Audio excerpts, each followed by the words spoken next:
Hello everyone, today we are going to start a new topic from the chapter Accounting for Partnership Basic Concepts.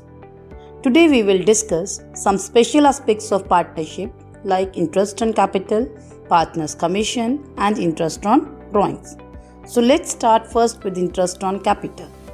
Interest on capital means the interest is to be provided on the capital given by the partners in a firm.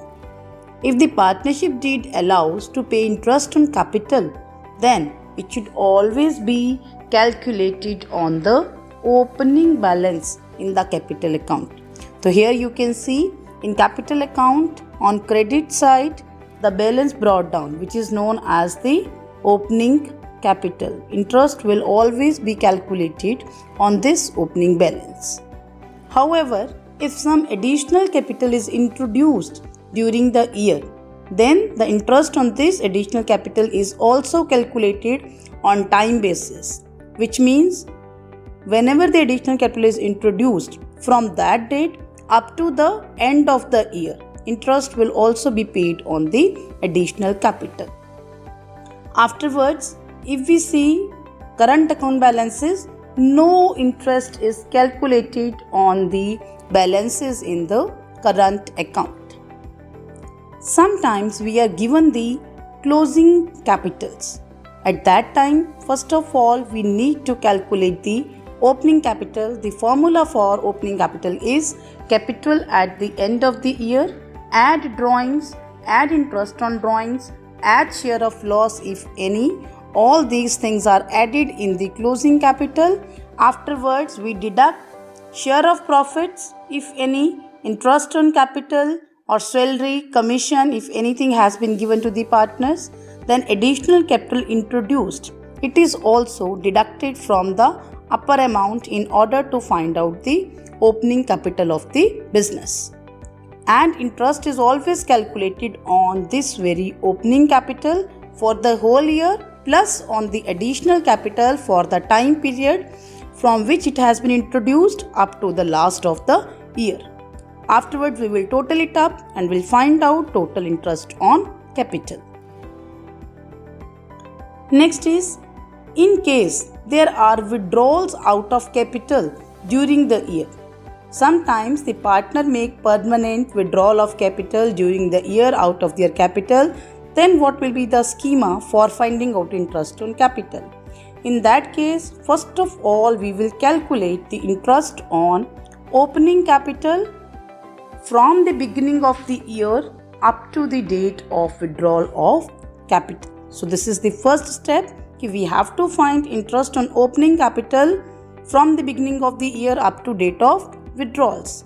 Afterwards, we will calculate interest for the remaining period on the amount left after withdrawal out of capital, which means whatever the amount has been withdrawn. Afterwards, however the capital has been left, we'll find out interest on capital on that very amount for the remaining period. It means the date after the withdrawal up to the end of the year. For that very time period, we will find out interest on capital left over here. Then we will add up the total interest on capital from number 1 and from number 2. These two together will constitute the total interest on capital. In order to summarize how we have to calculate interest on capital, I am going to show you certain cases. First case is when the partnership deed does not exist. It means when there is no partnership deed, or we say partnership deed is silent on the topic of interest on capital. In that case, no interest on capital will be allowed to any of the partners. Case 2, when the partnership deed provides for interest on capital but it is silent on the matter whether interest is a charge against profits or it is an appropriation of profits. If nothing is mentioned in deed about this thing, then we will always treat interest on capital as appropriation of profits, which means interest on capital will be allowed only and only if there are profits. There can be 3 possible situations under this. Situation 1, when there is a loss to the firm, or you can say loss is incurred in the firm. In that case, no interest on capital will be allowed. Second situation, profit before interest is equal to or more than the interest. It means we have higher profits as compared to the interest on capital. In that case, firm can easily allow interest on capital. So in that case, interest on capital is allowed at the agreed rate. We have third situation when profit before interest is less than the interest. It means profits are not sufficient to cover up the amount of interest on capital. In that case, we'll find out interest on capital in a working note, and whatever the profits are available, they will be distributed amongst the partners in the ratio of interest on capital. So in this case, interest will be allowed only up to the extent of the profits available, and that too in the ratio of interest on capital due to each partner. So these three were the possible cases when partnership deed provides for interest on capital, but nothing is mentioned whether it is a charge or it is an appropriation. In that case, we treat it as appropriation of profits. Then we have the third case when the partnership deed provides for interest on capital as a charge. It means it will be mentioned in the deed that interest on capital is a charge against the profits. In that case, interest will be allowed whether there are profits or losses. So in that case, interest on capital will be allowed whether the firm has earned profits or it has incurred loss, and after allowing interest on capital, in this case, if there are losses, they will be distributed amongst the partners in their profit sharing ratio. So that's all for all the possible cases for interest on capital. Next, we are going to discuss the special aspect, partners' commission on net profits. Sometimes it is mentioned in the deed that a particular partner or particular partners will be allowed a commission on the net profits or net divisible profits. So whatever is mentioned, we will deal accordingly. If it is net profit, then we allow commission on net profits. If it is net divisible profits, then it will be allowed on net divisible profits after charging all other appropriations. Now for commission on net profits also, we have two different cases. When commission is to be given on the profits before charging such commission, or it can be on net profits after charging such commission. These two are two different cases. So let's discuss first commission on profits before charging such commission. So in this case, the formula to calculate the commission will be net profit into rate by 100. So this is the formula to find out the commission, that whatever the net profits are there and at what rate commission will be given, it will be multiplied at that rate and we'll be able to find out the commission.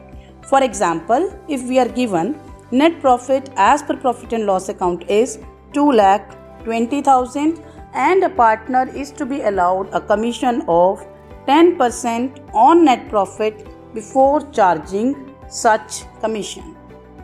So let's see what will be the calculation. Commission will be equal to 2,20,000 into rate. Rate is what? 10%. So into 10%, and we have calculated that commission due to partner is 22,000. Now how these commission will be shown in profit and loss appropriation account?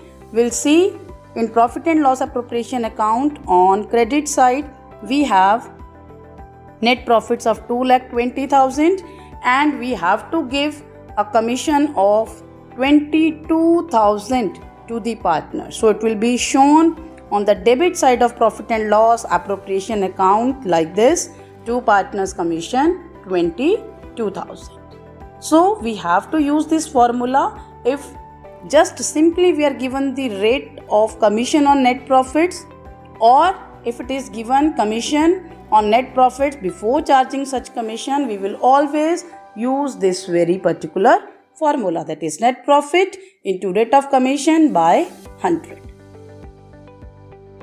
Next, we will calculate commission on net profits after charging such commission. So in this case, the formula to calculate the commission will be net profit into rate upon 100 plus rate. Suppose in this case the rate is 10%, then we will do net profit into 10 upon 100 plus 10, that is 110. So this formula we have to use when commission to a partner is to be given on profits after charging such commission. So let's discuss an example again. Net profit as per profit and loss account is 2,20,000 and commission is to be given at the rate of 10% on net profits after charging such commission. So in this case, the commission will be 2,20,000 into rate. Rate is what? 10% upon 100 plus rate. 100 plus 10 is 110. So if we do the calculation, the commission will be 20,000.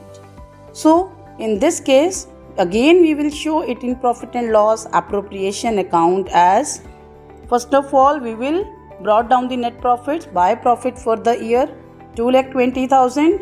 Then commission will be shown in profit and loss appropriation account on debit side to partners commission. So that's all about how we have to give commission to a partner. Now we have another special aspect, that is expenses charged against profits. Sometimes in a partnership firm we are given certain expenses which are to be charged as against the profits, like manager's commission, interest on partner's loan and rent payable to a partner. All these three are the expenses which are to be charged through profit and loss account. So we will never show it in profit and loss appropriation account, rather they are to be charged from profit and loss account like this. So if we are given such kind of expenses like manager's commission, interest on partner's loan, rent payable to a partner, then we will prepare a small profit and loss account also before preparation of profit and loss appropriation account. So it will be shown like this: by profit for the year, we'll put it on credit side. Then all these expenses like manager's commission, then interest on partner's loan, then rent paid to a partner, all these things will be shown in profit and loss account on debit side. After doing all this, we will deduct credit side from the debit side, and whatever the amount is left, it will be transferred to profit and loss appropriation. I hope all of you might have understood the topic. Thank you and have a nice day.